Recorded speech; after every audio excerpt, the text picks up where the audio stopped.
Hello children, how are you all? Hope you people are doing fine and are healthy. Studies are going on in full swing, isn't it? Okay, take care of yourselves and come. Let us study about the various types of chemical reactions. There are 4 types of chemical reactions. The first category is decomposition reaction, combination reaction, displacement reaction and double displacement reaction. Come, let us study about combination reaction. Combination reactions are the ones where 2 or more elements combine together to form a single product. That means A plus B are 2 elements which combine to give a product AB. The common examples of these reactions are magnesium. When burnt in oxygen gives magnesium oxide, which is a white powder, and heat. Similarly, calcium oxide, when it reacts with water, it gives calcium hydroxide and heat. So both of them are exothermic reactions. Calcium oxide is a white powder commonly called quicklime, and when it reacts with water, it forms calcium hydroxide white suspension called slake lime. Calcium hydroxide is partially water soluble. The water soluble calcium hydroxide is called lime water, and this is used in the laboratory for testing of carbon dioxide. Okay, and slake lime, it is a dull white suspension which is used for whitewashing of walls. Now what happens when whitewashing is done? After 2 or 3 days, the dull white color becomes dazzling white or shining white in color. How does this happen? Calcium hydroxide reacts with carbon dioxide, atmospheric, and in 2 to 3 days it gets converted to calcium carbonate, which has a shining white color, and water. Thus the wall becomes shining white. Now this reaction, calcium oxide, when heated with carbon dioxide, forms calcium carbonate. Okay, this is an endothermic combination reaction. NH3 reacts with HCl, that means ammonia gaseous reacts with HCl gaseous to form ammonium chloride, which is a solid. So here also you can see both of them are combining to give a single product. Is that clear? Now here carbon when burnt in the presence of oxygen to give carbon dioxide gaseous. This is also a combination reaction which is exothermic in nature. Out of these, all the reactions that we have done, all of them are combination reactions except the one which I am encircling. This is not a combination reaction, okay, because you can see A plus B gives C plus D. So this is not a combination reaction. Remember that. This is the reaction where I have shown how slake lime reacts with carbon dioxide.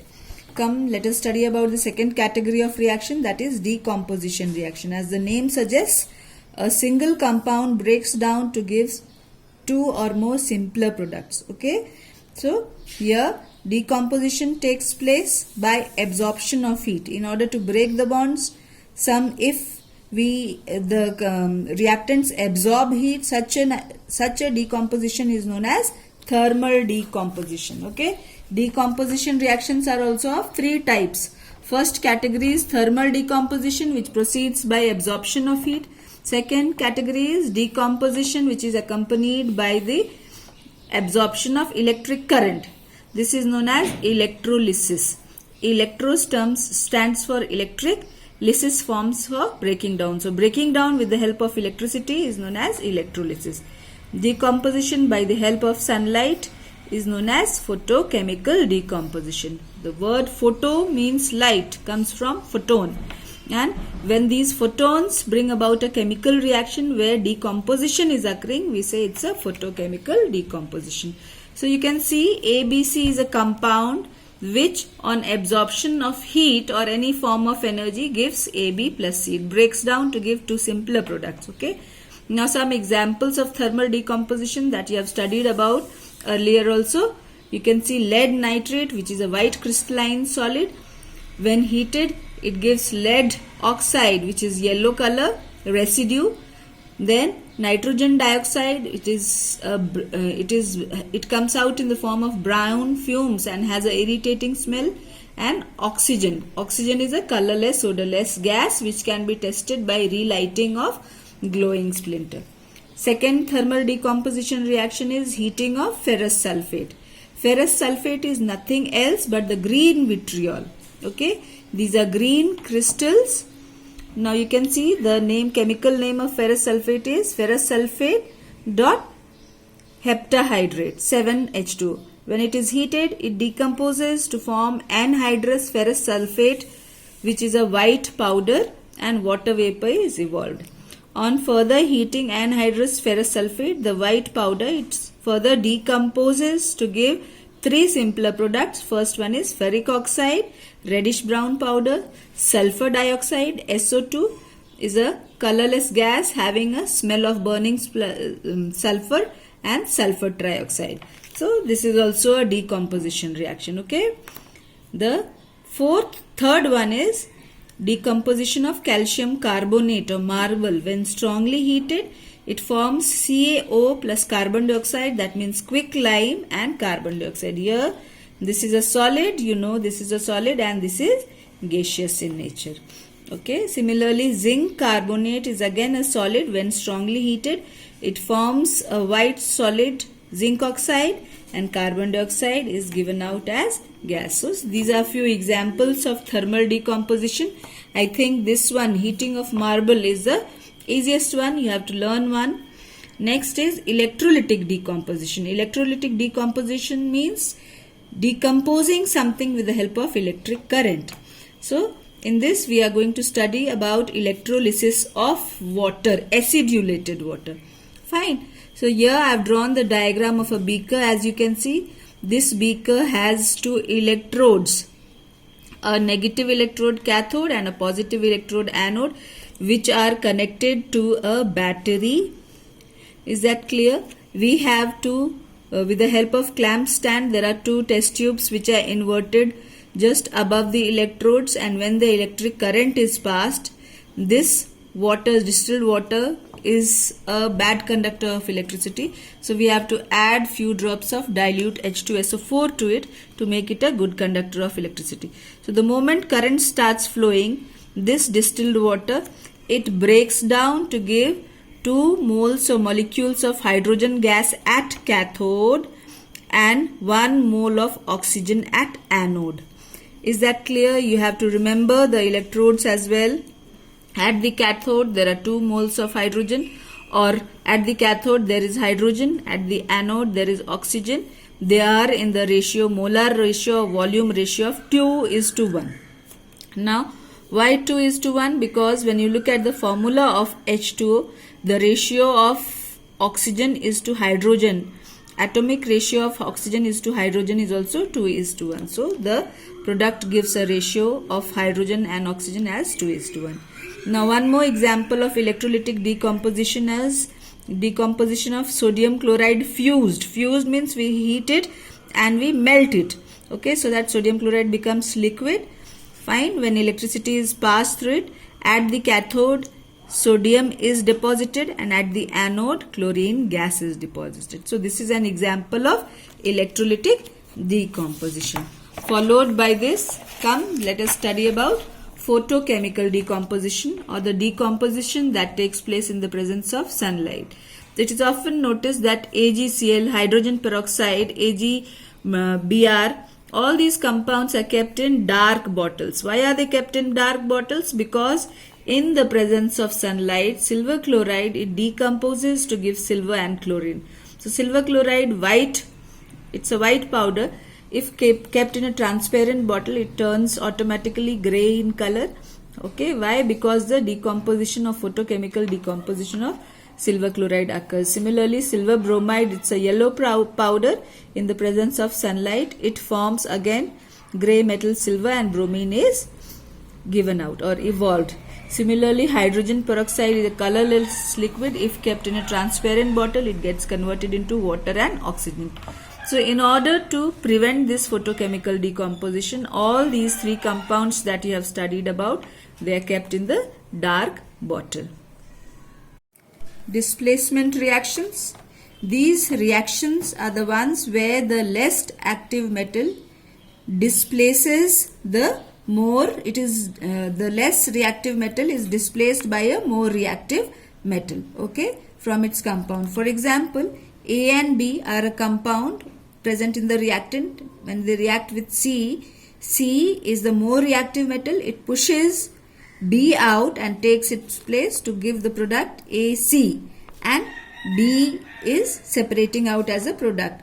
Okay, so here what is happening? If we compare the reactivity, C is more reactive than B. Okay, so C has pushed B out. Similarly, let us take an example. Copper sulfate aqueous, which is a blue solution, when it reacts with zinc solid. Zinc solid being more reactive, it pushes copper out, and as a result the product is zinc sulfate, which is a colorless solution, and copper is deposited, okay, in the form of brown solid. Now, how do we know which metal is more reactive and which metal is less reactive? So in order to find out the reactivity of the metal, we have to study about reactivity series. Reactivity series is a very important part of chemistry. Come, let us study about it. What is a reactivity series? The arrangement of metals in the vertical column in order of their decreasing reactivity from top to bottom is known as reactivity series. Okay, that means the elements are arranged in the decreasing order of their reactivity. The most reactive element is potassium, then sodium, calcium, magnesium, aluminum, zinc, iron, tin and lead, followed by hydrogen, copper, mercury, then silver, platinum and gold. So out of this is most reactive. Potassium is most reactive, okay, and gold is least reactive. Fine, gold is least reactive. Okay, now here you have to remember that all the metals which lie above hydrogen, that means starting from potassium to lead, these metals starting from potassium to lead, they are more reactive than hydrogen. Fine, and they can displace hydrogen from mineral acids. That means whenever say lead reacts with HCl, it will form lead chloride and hydrogen gas will be discharged or evolved. And all these metals lying below hydrogen, they are less reactive than hydrogen. So whenever these metals react with mineral acids, there is no reaction taking place. This you have to keep it in mind. So more reactive metals displace hydrogen from mineral acid. Now coming on to the reactions when iron reacts with copper sulfate solution. Copper sulfate solution is a blue solution. You will find it forms a green solution. Gradually the blue color changes to green color and the copper is deposited. This I have shown you with the help of a diagram where a test tube having an iron nail dipped with the help of thread and having a rubber cork, it has been closed by a rubber cork, contains copper sulfate solution. The copper sulfate solution is blue in color, and after 30 minutes, around 30 minutes, you will see the blue colored solution slowly changes to the green color. Why? Because this iron nail slowly dissolves into the copper sulfate solution and it forms ferrous sulfate. And what about the copper? Copper is slowly deposited in the iron, it is deposited on the iron nail in the form of brown layer. Fine. So copper, that is why it is often asked in the questions, why can we not store copper sulfate in iron pot? So we cannot store copper sulfate in iron pot because iron will displace copper and will give a displacement reaction. So similar reactions that you'll study, that you'll come across is zinc reacts with dilute HCl to form zinc sulfate and hydrogen gas and heat. So this is an exothermic reaction. Zinc metal, because it lies above the hydrogen metal in the reactivity series, so it displaces hydrogen from sulfuric acid to form zinc sulfate and hydrogen gas is discharged over here. Similarly, zinc, when it reacts with copper sulfate, which is a blue solution, after some time the blue solution turns into a white or colorless solution and forms zinc sulfate and copper metal is deposited. Similarly, when calcium reacts with water, it forms calcium hydroxide or slake lime and hydrogen gas is discharged. Okay, so here also what is happening, this calcium is displacing, if I write it like this, HOH, this calcium is displacing the hydrogen and it is forming calcium hydroxide, and this hydrogen is being discharge. So this is also a type of displacement reaction. Coming to the last example, which is a very important example and is known as aluminothermy reaction or thermite welding. This reaction is used for welding of railway lines. What happens in this? Here Fe2O3, that is ferric oxide, is a reddish brown powder. When it is reacted with iron, okay, iron sheet, which aluminium sheet, sorry, not iron, aluminium sheet, which is ignited, then this aluminium being more reactive than iron, it displaces iron from the ferric oxide, and here it forms aluminium oxide, and iron is moving out from the compound in the form of a lot of heat is evolved. This converts this iron to the liquid iron, molten iron, and this molten iron can be used for the welding of the railway line. So this is a very important reaction that you'll come across in the next chapter as well. Now come, let us study about the double displacement reaction. These are the reactions in which two different ions of the reactants are exchanged. That means there is interchange of the cations and anions of the two different reactants. Here one of the product is usually an insoluble precipitate, but it is usually, it doesn't mean that every time there has to be some insoluble precipitate. Remember, okay, I should write it may be an insoluble precipitate. So let us study about some of the examples. Barium chloride, it's a colorless aqueous solution when it is reacted with sodium sulfate, another colorless aqueous solution, and when the contents of these two solutions are mixed together, we get a white precipitate of barium sulfate. This barium sulfate is an insoluble precipitate which settles down in the test tube, and we get sodium chloride aqueous which remains in the solution.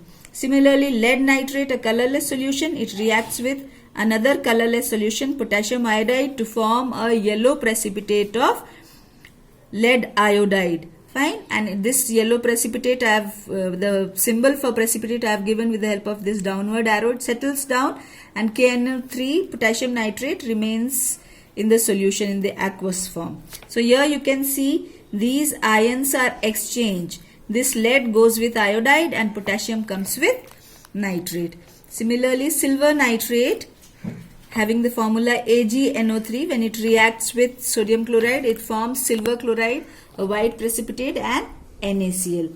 Similarly, copper sulfate, when it reacts, copper sulfate is a blue solution. When we bubble H2S gas, hydrogen sulfide gas through it, this hydrogen it goes with sulfate radical to form H2SO4, and the sulfide combines with copper to form a black precipitate of cupric sulfide. So it's a double displacement reaction. You can see the cations and the anions of the are interchanged. Now coming to the last part of this chapter, of this lecture, sorry, not chapter. Come, let us see the example. Barium hydroxide, a colorless solution when it is mixed. The aqueous solution, we have to take an aqueous solution of barium hydroxide. When it is mixed with aqueous solution of ammonium chloride, which is again colorless, we get a solution which contains ammonium hydroxide and barium chloride. These are, both of them are aqueous solutions. Remember, none of them are precipitates, but this is an example of endothermic. It is an example of endothermic double displacement reaction. Remember, this is the only example of endothermic double displacement reaction. Rest of the reactions that you have studied are usually exothermic.